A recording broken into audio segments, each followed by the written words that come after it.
Assalamualaikum warahmatullahi wabarakatuh guys. Ketemu lagi bersama aku Ratu Eka BKJ. Tentunya di channelnya Ratu Eka BKJ yang menyajikan konten-konten edukatif buat kalian dan motivatif. Solusi nyata hadapi problematika.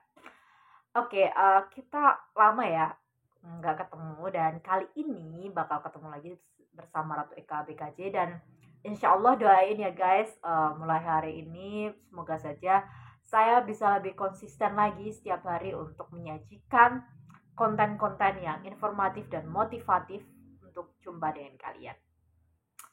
By the way, kalau kemarin konten terakhir saya lagi baca puisi dan sebelumnya pernah ngebahas soal fenomena pengemis online, terus untuk yang tentang religiusitas pernah membahas tentang kenapa Tuhan itu harus ada dan sebagainya.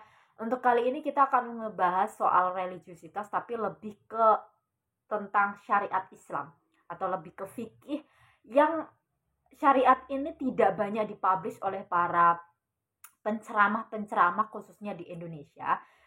Yang notabene di Indonesia, di Asia ini kita cenderung kental dengan budaya patriarki sehingga nggak tahu kenapa kayak seolah-olah syariat ini itu ditutupi gitu. Padahal syariat ini itu sudah ada juga setelah dicontohkan juga dalam kitab-kitab yang dikaji oleh umat Islam yang biasanya dikaji dan juga telah ditetapkan juga oleh para ulama-ulama besar fikih imam empat mazhab yaitu Maliki, Hanafi, Syafi'i, dan Hambali. Apa itu pembahasannya adalah check it out. Ya, saya mau ngebahas soal khidmat suami terhadap istri. Apa tuh khidmat suami terhadap istri? Lagi baru dengar kali ini, apakah kalian sudah sering? Apa malah yang sering kalian justru dengarnya itu kebalikannya, khidmat istri untuk suami? Kalau kalian kebanyakan dengarnya itu kebalik, berarti selama ini kalian tertipu dalam tanda kutip. Kenapa tertipu? Karena dalam kitab, salah satu kitab seperti Ukudul Jen dan kitab Qari gitu ya, di mana berbagai pendapat ulama fikih empat mazhab Syafi'i, Hambali, Maliki, Hanafi menyebutkan bahwasanya kewajiban seorang suami dalam memberikan nafkah lahir dan batin itu bukan hanya dalam bentuk untuk yang nafkah lahir ya, bukan dalam bentuk uang saja hasil dia bekerja. No. Selama ini kita salah persepsi, terutama di Indonesia dan di Asia, dan kita juga cenderung untuk tidak diberitahu oleh para penceramah-penceramah, jarang yang mempublish soal isi kitab ini, soal pendapat ulama ini. Terkait apa? Bahwasanya ternyata nafkah yang disebut dalam nafkah lahir ini bukan hanya dalam bentuk bekerja mencari uang untuk istri, bukan. Tetapi bahkan kalau di kitabnya tuh disebutnya gini, menyediakan untuk istri sebuah roti yang telah jadi itu menjadi kewajiban suami. Artinya memasak atau menyuguhkan sebuah roti yang telah jadi atau dalam bentuk makanan atau apalah itu makanan pokoknya, itu bukan kewajiban istri. Selama ini kita salah persepsi bahwa masak itu kewajiban istri, bahwa pekerjaan domestik, urusan rumah tangga itu kewajiban istri. Itu tidak benar. Dalam kitab Ukudul Jen, Qari, dan dalam empat mazhab besar mengatakan bahwasanya justru suamilah yang berkewajiban berkhidmat terhadap istri. Yaitu khidmatnya adalah memberikan nafkah lahir dan batin itu. Nafkah lahir tidak hanya berupa menghasilkan uang dari hasil dia bekerja saja, tidak. Tetapi memberikan segala kebutuhan rumah tangga dalam bentuk sudah berbentuk roti, sudah menyediakan dalam tersajinya roti matang, itu kewajiban suami. Artinya adalah dijelaskan bahwasanya suami itu memiliki kewajiban untuk menafkahi juga berupa hasil daripada untuk kebutuhan sehari-hari yang berupa domestik, termasuk seperti memasak, seperti berbelanja, seperti urusan membersihkan rumah dan lain sebagainya. Itu sebenarnya adalah khidmat suami terhadap istri, yaitu pelayanan kewajiban suami terhadap istri berupa nafkah. Jadi nafkah sebenarnya itu tidak hanya sekedar uang yang dihasilkan dari bekerja, tetapi nafkah yang berupa hasil olahan, yaitu makanan jadi berupa roti. Dicontohkan dalam pendapat ulama itu adalah menyuguhkan roti yang jadi itu adalah kewajiban suami. Nah, roti di sini dijabarkan lagi oleh ulama bahwasanya ada dua cara untuk memberikan khidmat ini, yaitu boleh dilakukan sendiri oleh suami itu, yaitu dengan cara memasak sendiri, berbelanja sendiri, dan mengurus urusan rumah, membersihkan dan sebagainya sendiri boleh, atau tidak harus dilakukan sendiri, tetapi dialah yang harus wajib membayar seorang kalau zaman dulu itu disebutnya budak ya, atau pelayan gitu, seorang pelayan. Kalau zaman sekarang bisa dikatakan ART, tapi dalam kata tanda kutip jangan dipikir dalam syariat Islam ART itu atau pelayan itu adalah perempuan. Itu salah besar. Itu adalah persepsi-persepsi yang dibangun dalam konstruk budaya patriarki yang misoginis. Itu adalah peninggalan budaya. Sebenarnya dalam syariat justru pernah zaman Rasulullah dulu juga bahwasanya pelayan itu atau budak itu termasuk laki-laki juga gitu. Jadi artinya adalah seorang suami itu berkewajiban memberikan nafkah istri yang lahir. Ini yang batin kita bahas terakhir aja dulu ya. Yang lahir itu berupa hasil nafkah bekerja dan juga berupa kebutuhan domestik, berupa hasil dari olahan domestik.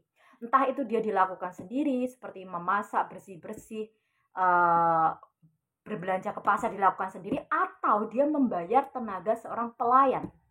Kalau dalam sekarang bahasanya ART. ART dalam artian di syariat ini itu adalah laki-laki, bukan perempuan ya. Jadi pelayannya juga yang membersihkan seorang suami yang dia mampu membayar seorang pelayan. Itu pelayannya juga laki-laki. Jadi yang masak, bersih-bersih semuanya itu laki-laki. Sebenarnya pada zaman dahulu pun, zaman Rasulullah budak itu juga laki-laki juga. Nah, bahkan ada juga pondok pesantren yang masih kental. Saya pernah punya teman dulu. Itu yang benar-benar menerapkan kitab ini ya, kitab Qudul Jannah, kitab Qori ini, itu di pesantren itu tuh murid ya, santri-santriwati, santri perempuannya itu cuman tugasnya satu, dia cuman menuntut ilmu, belajar. Sedangkan kalau yang di pesantren-pesantren lainnya yang sudah terkontaminasi dengan budaya patriarki dan lain sebagainya gitu ya, itu kan biasanya kayak santriwati gitu kan yang ikut kayak dalam yang masak dan lain sebagainya. Ini tidak. Ada salah satu pondok yang saya waktu itu pernah punya teman gitu ya. Di situ santriwati itu tugasnya dia cuma menuntut ilmu doang, sempat ngaji kitab. Dan lalu siapa yang ikut dalam itu justru malah santri laki-laki. Yang misal kata kayak ada santriwati santri laki-laki yang dia secara ikhlas gitu ikut masak di situ. Tapi ada juga dari tetangga pesantren itu, tetangga yang laki-laki yang bersih-bersih apa ada masuk juga dari bapak-bapak di situ gitu. Jadi lalu ini berkaitan dengan nafkah yang mutar ya. Kenapa kok pelayan itu laki-laki bukan perempuan sebenarnya secara syariat? Karena yang berkewajiban untuk bekerja, berkewajiban untuk menafkahi itu laki-laki. Laki-laki yang dia punya kemampuan finansial untuk membayar tenaga laki-laki sebagai pelayan gitu ya. Dia memberi nafkah lahir berupa roti yang dimasakkan tadi untuk istrinya itu melalui pelayan laki-laki yang disewa. Sedangkan kalau laki-laki yang dia finansialnya tidak mampu gitu untuk membayari seorang pelayan dalam memasakkan roti ini dicontoh sebagai kias ya, sebagai simbol ya sebenarnya. Bukan harus selalu masakannya roti, enggak. Laki-laki yang tidak mampu secara finansial untuk menyewa seorang pelayan laki-laki untuk memasakkan makanan hingga jadi, yaitu selayaknya menyuguhkan roti gitu, itu dia berkewajiban untuk melakukan sendiri gitu pekerjaan itu, sehingga dia mengerjakan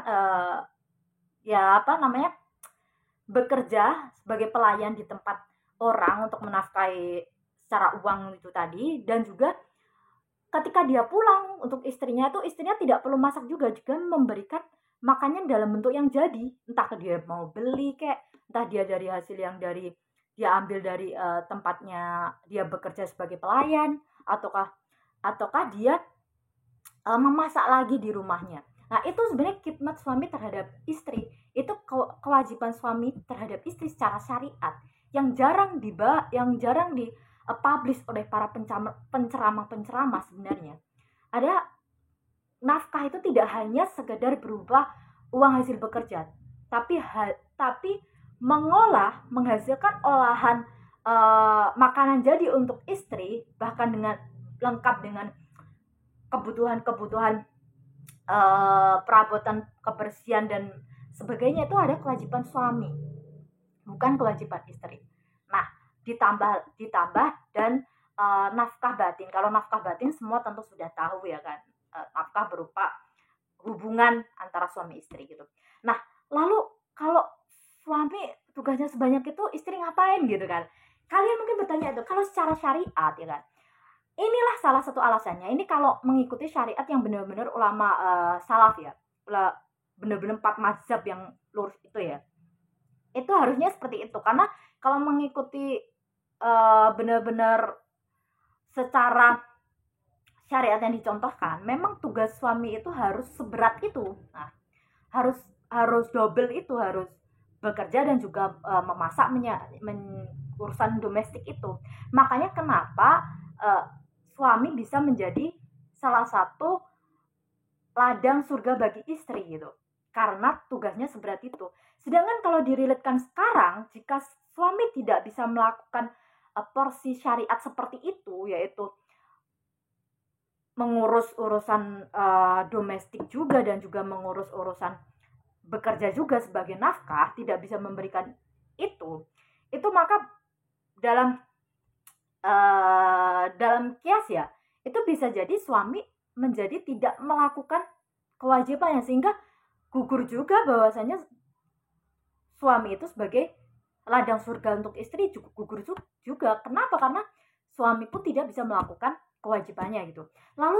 Lalu kewajiban untuk istri dan hak untuk suami itu sebenarnya apa gitu. Nah, ini yang selama ini jarang kita pahami. Kebanyakan di Indonesia itu salah kaprah, kebalik. Anak ditelantarin, nangis-nangis, dititipin ke neneknya.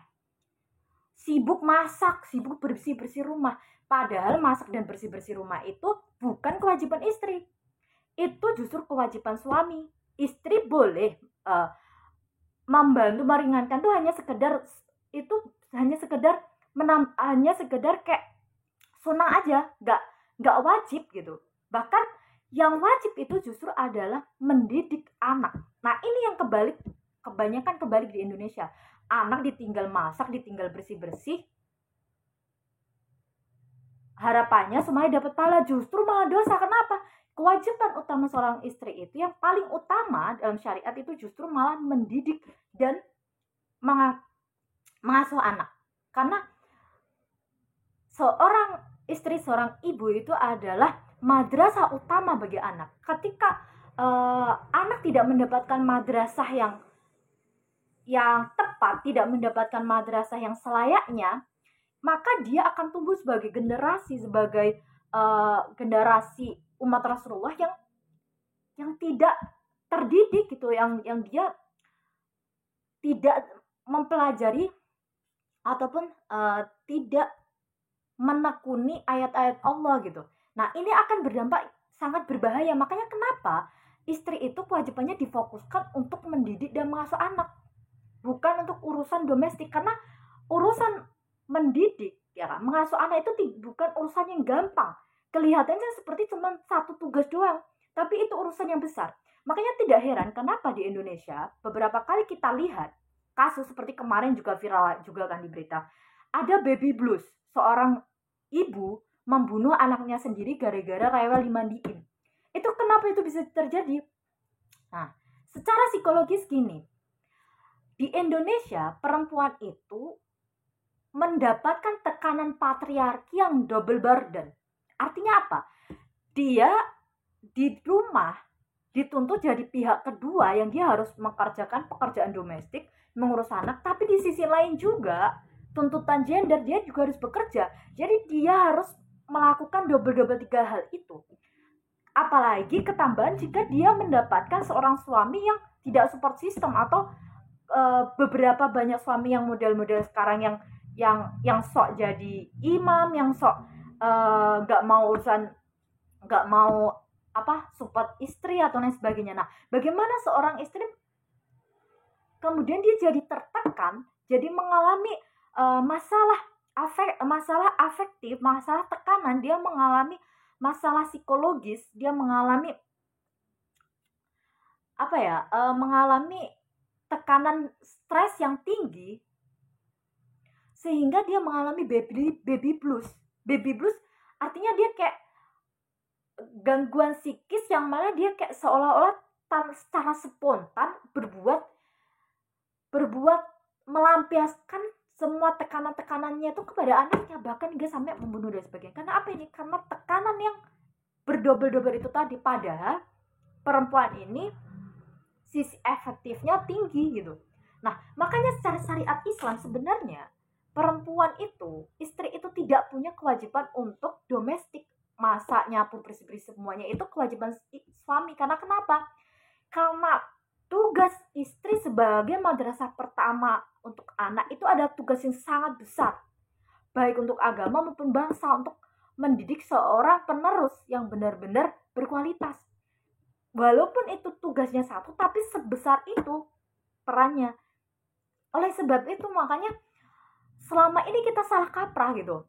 Kebanyakan mikir kalau istri perempuan nggak bisa masak kayak berasa paling berdosa banget. Padahal itu tidak kewajiban, itu justru kewajiban suami. Entah suami mau masak sendiri atau dia menyewa pelayan laki-laki untuk menyediakan itu tadi. Kalau di dalam pendapat mazhab Syafi'i, Hambali, Maliki, Hanafi, di kitab Uqudul Jan disebutkannya seperti bagaimana kayak menyuguhkan roti yang jadi gitu. Nah, ini secara kiasnya roti ini, tapi nggak harus dalam bentuk roti selalu ya, bisa dalam bentuk makanan. Nah, itu kewajiban seorang suami gitu.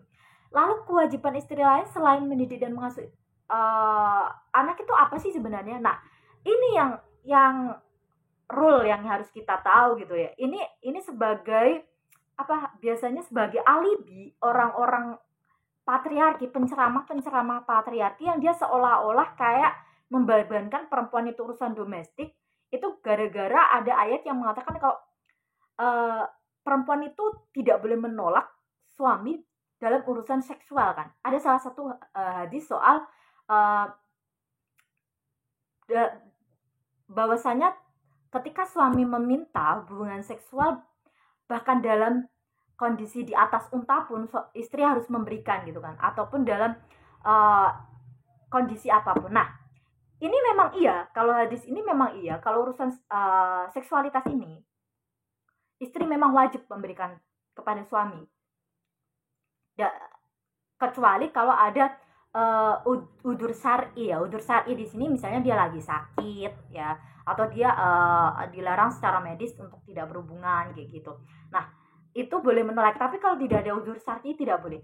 Jadi artinya kewajiban suami pada istri itu tuh istri kepada suami itu tuh yang diwajibkan tuh dalam hal seksualnya, bukan dalam hal kayak urusan domestiknya. Sedangkan kalau urusan yang non kebutuhan batin itu wajibnya tuh justru mendidik anak gitu, bukan masak, bukan nyuci, bukan bersih-bersih, bukan urusan domestik dan sebagainya. Itu semua kewajiban suami. Karena kenapa? Menjadi madrasah utama bagi anak itu tugasnya sangat besar. Nah, sekarang kita akan bahas kenapa kok istri ke suami itu kok seksualitas banget gitu loh wajibnya. Gini, kenapa? Karena di Islam pun seorang suami itu ya kan, dia tuh memiliki nafsu yang lebih besar gitu. Ketika dia tidak diberikan gitu ya, dia maka ditakutkan, karena di Islam itu tuh zina itu kan dimasukkan kepada kategori dosa besar. Nah itu ditakutkan dia akan melakukan zina dengan seorang perempuan yang bukan istrinya, yang bukan haknya gitu, yang bukan halalnya gitu. Nah maka secara syar'i kebutuhan seksual itu istri wajib memberikan kepada suaminya, karena supaya tidak suami itu melakukan hubungan zina kepada perempuan yang bukan haknya gitu. Nah itu tujuannya. Secara psikologis pun ternyata juga sudah dibuktikan, diteliti secara otak. Ada otak female dan otak male. Ternyata otak male, otak laki-laki itu kadar otak reptil itu adalah otak yang berkaitan berpikir soal logistik, salah satunya seksual logistik. Berpikir pengen nafsu ini itu adalah otak reptil. Itu cenderung lebih besar daripada perempuan. Laki-laki memiliki kecenderungan otak reptil yang lebih besar, libido yang lebih besar daripada perempuan. Sehingga laki-laki ini dia punya kayak imajinasi seksual yang lebih tinggi daripada perempuan. Nah, makanya di Islam pun secara syar'i, kenapa untuk urusan ini istri tidak boleh menolak kecuali uzur syar'i. Karena ditakutkan suami nanti dia akan melakukan hubungan yang tidak halal sehingga menjadi zina. Karena zina itu adalah di Islam ada perbuatan yang keji dan itu masuk ke dosa besar. Itu dia zina masuk ke dalam kategori dosa besar. Bahkan kan kalau di ayat Al-Quran, wala taqrabuz zina, janganlah engkau mendekati zina. Mendekati saja tidak boleh. Makanya untuk mewanti-wanti, untuk menghindari hal itu di Islam, khusus istri ke suami ini adalah wajib untuk memberikan urusan seksual ini, tidak boleh menolak. Tapi kalau urusan yang berkaitan dengan non seksual ini, kewajiban istri itu justru malah ke anak, yaitu mendidik dan mengasuh anak. Nah, ini saya ingin meluruskan kepada para teman-teman semuanya, para jamaah semuanya yang mungkin selama ini berpersepsi, berpikir bahwasanya perempuan harus wajib masak, harus wajib nyapu urusan domestik ini. Itu tidak benar. Secara syar'i justru itu adalah khidmat suami kepada istri dalam kitab Uqudul Jan salah satunya.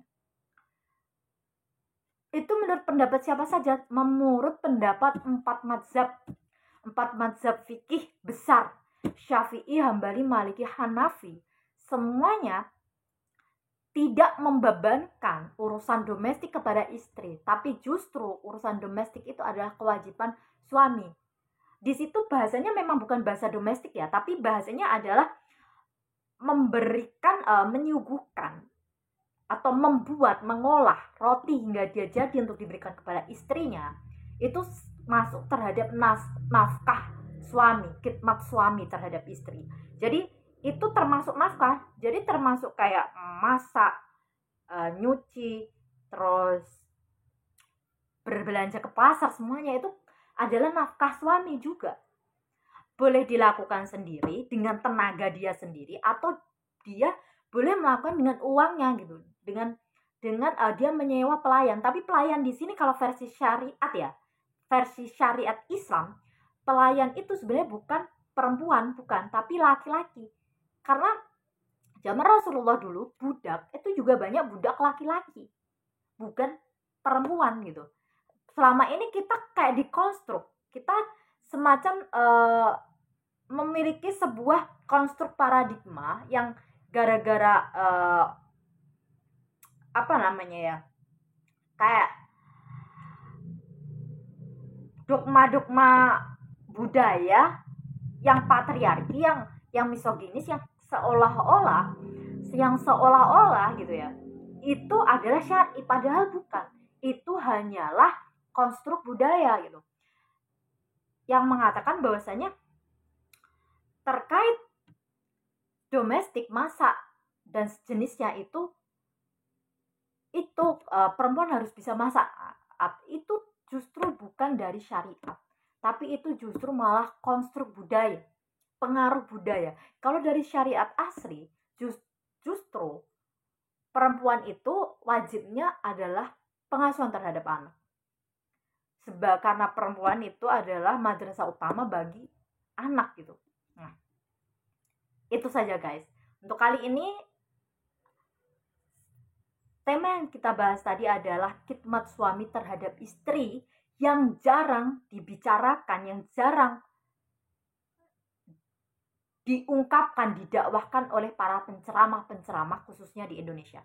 Padahal khidmat suami terhadap istri atau nafkah berupa domestik tadi, dan juga selain nafkah dalam bentuk uang tapi juga dalam bentuk domestik tadi, menyuguhkan roti yang jadi dan sebagainya, itu adalah kewajiban suami terhadap istri itu. Padahal itu ada di kitab seperti kitab Ukudul Jen, Qori, dan itu merupakan pendapat 4 mazhab besar.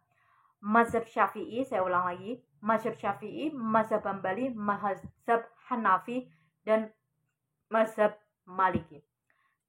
Silahkan kalau kalian pengen lebih yakin lagi, kalian bisa cari info lebih detailnya lagi. Kalian juga boleh tanya-tanya, dan kalian juga boleh tanya kepada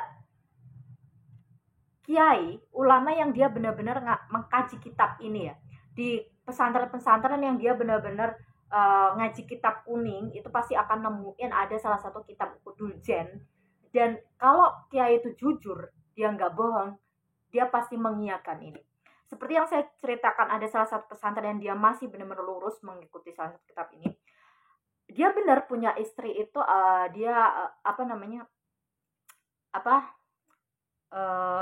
punya lebih dari satu istri. Dia kebanyakan kan kiai yang punya pesantren gitu kan, dia kayak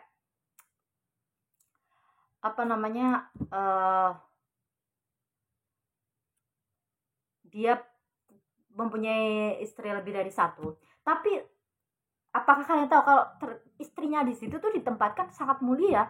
Jadi istrinya tuh bukan ditempatkan untuk kayak masa urusan domestik, bukan. Istri yang pertama itu dia ketua perkumpulan organisasi Islam ibu-ibu gitu ya.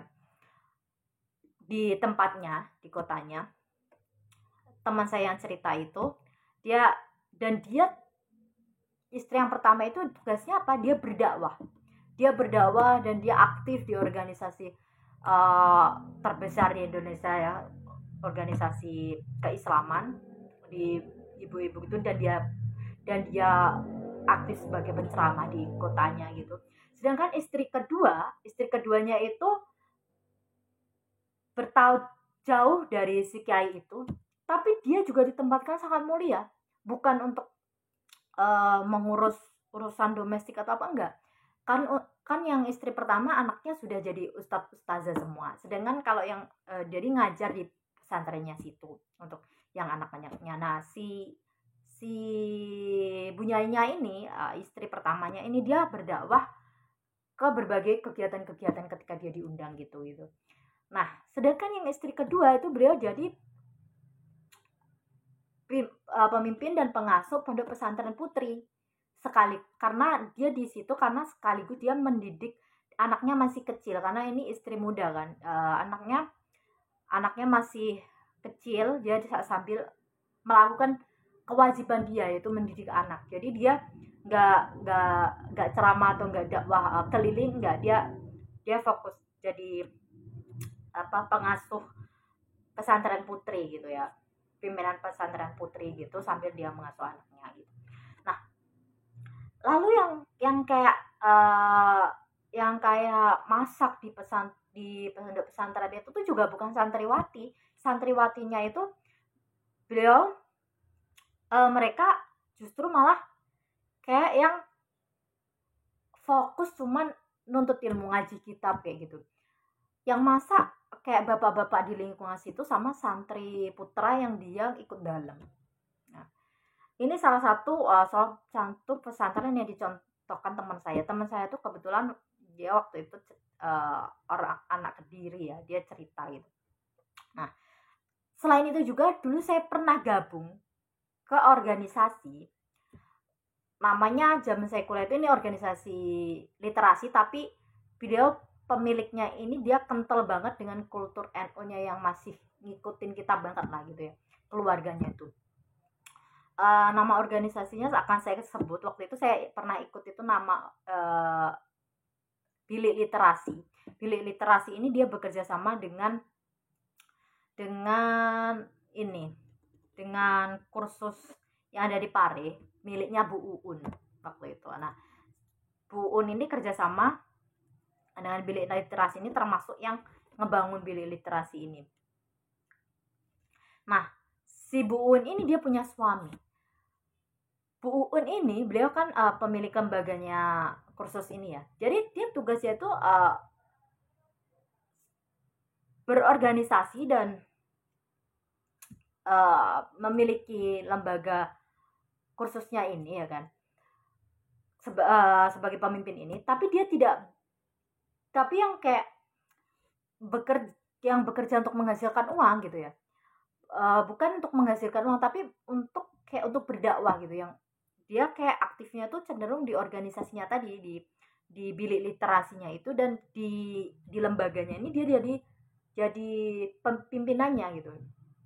Dia ada di pimpinannya, nggak sebagai pengajar. Nah, lalu yang bekerja untuk menghasilkan uangnya itu siapa? Yaitu suaminya jadi pengajar di lembaganya itu, dan sekaligus suaminya itu juga melakukan kewajiban dia urusan domestik. Jadi kayak setiap kali kayak ada kegiatan bilik literasi di rumahnya Bu Uun gitu tuh, yang kayak masak, nyiapin, beliin jajan-jajan, terus kayak jemput, bantu jemput kayak anak yang ikut organisasi itu jauh gitu tuh suaminya gitu. Jadi kayak yang Bu Uun dia kan masih punya, ada anaknya juga yang masih kecil gitu ya kan. Jadi beliau itu fokusnya berorganisasi itu, terus untuk lembaganya itu dia yang jadi pimpinannya aja, tapi bukan yang bersifat pelaku mencari uang, tidak, tapi dia yang memimpin, yang memiliki lembaganya aja gitu, yang sama aktif di organisasi bilik literasi ini, sama dia mendidik, mengurus anak. Waktu itu kebetulan anaknya juga masih kecil. Sedangkan kalau suaminya yang bekerja untuk menghasilkan uang itu, suaminya di lembaga yang didirikan Bu Uun itu tadi, dan yang kayak ngurus domestik itu kayak masak, beliin jajan-jajan ke pasar apa, itu suaminya. Nah, kalau yang kayak bersih-bersih itu dibantu sama kayak apa ya, bukan santri sih, tapi kayak ya kayak santri, karena di situ lembaga khususnya tuh kayak dia ngebangun kultur santri, apa ya, kultur kayak pesantren banget gitu. Jadi di situ yang ngebantu kayak yang bersih-bersih apa gitu tuh kayak yang murid dari di lembaganya itu gitu. Itu salah satu apa ya, senior di literasi saya yang dulu, jujur nih, dulu saya sebelum saya pernah mempelajari ini ya, mempelajari kitab ini, terus ngaji ini tuh, saya dulu sempat berpikir untuk sangat takut dengan pernikahan gitu. Saya berpikir kok perempuan, saya lihat-lihat ya dari banyak penceramah juga, dari saya lihat juga realitas di Indonesia, kok kayaknya perempuan itu didiskriminasi banget gitu kalau nikah. Dia udah ngurus anak, didik anak, terus ngurusin uh, dan juga ikut kerja juga, dan juga ngurusin urusan domestik, masak, nyuci dan lain sebagainya. Itu perempuan kayak seolah kayak dieksploitasi, kayak dijajah gitu. Saya sampai pernah berpikir dulu tuh takut menikah, saking kayak seolah-olah masa sih Islam kayak membuat perempuan kayak terjajah banget gini. Setelah saya mendalami, mempelajari, ternyata itu bukanlah ajaran Islam gitu. Ternyata seperti kayak perempuan kayak dituntut pekerjaan domestik, masak, nyuci apa, itu sebenarnya bukan syariat Islam. Itu justru malah pengaruh budaya. Kalau di Islam justru domestik itu adalah kewajiban suami itu sebagai nafkah suami. Nah, jadi di sini teman-teman semuanya, kawan-kawan semuanya, kita harus menyadari mana yang lebih wajib harus kita dahulukan dan mana yang itu sebenarnya cuma sebagai pendukung saja, amalan pendukung, sunnah, bukan wajib gitu. Secara fikihnya itu hanya sunnah aja gitu. Jangan sampai jadi ibu-ibu di rumah ya, misal kata lagi di rumah, sibuk masak, sibuk nyuci apa, suaminya nyantai-nyantai, malah anaknya terlantar di nyuruh ibunya ngurus anaknya gitu, misal neneknya maksudnya, malah meminta neneknya yang ngurus anaknya. Jangan sampai seperti itu justru terbalik gitu, justru membuat suami meninggalkan kewajiban dia yang harusnya berkhidmat atau memberikan nafkah berupa domestik tadi, masak dan sebagainya tadi, dan itu justru meninggalkan kewajiban Anda sebagai seorang perempuan dalam mendidik anak. Padahal mendidik mengasuh anak itu adalah kewajiban mutlak seorang perempuan gitu, sebagai madrasah utama gitu. Jadi jangan sampai kebalik, harus didahulukan dulu mendidik anak gitu. Sedangkan domestik itu adalah kewajiban suami. Entah suami mau cari pelayan laki-laki untuk membersihkan, untuk masak dan sebagainya, atau suami mau ngelakuin sendiri gitu. Yang jelas harus yang didulukan itu adalah bagaimana anak sebagai generasi penerus itu, ibu bisa memberikan madrasah utama yang terbaik supaya tercetuslah seorang penerus yang dia benar-benar beriman kepada Allah, yang mengenali ayat-ayat Allah, yang benar-benar ke depan itu benar-benar sebagai generasi penerus yang terbaik gitu, untuk bangsa juga gitu. Oke guys, segitu saja dari saya Ratu Eka BKJ tentunya tentang tema kali ini, khidmat suami terhadap istri yang jarang diketahui. Padahal ini ada di kitab Ukhdul Jandan, ada di pendapat 4 mazhab terbesar, Syafi'i, Maliki, Hambali, dan Hanafi. Oke guys, sekian dari saya Ratu Eka BKJ. Sampai jumpa lagi. Wassalamualaikum warahmatullahi wabarakatuh guys.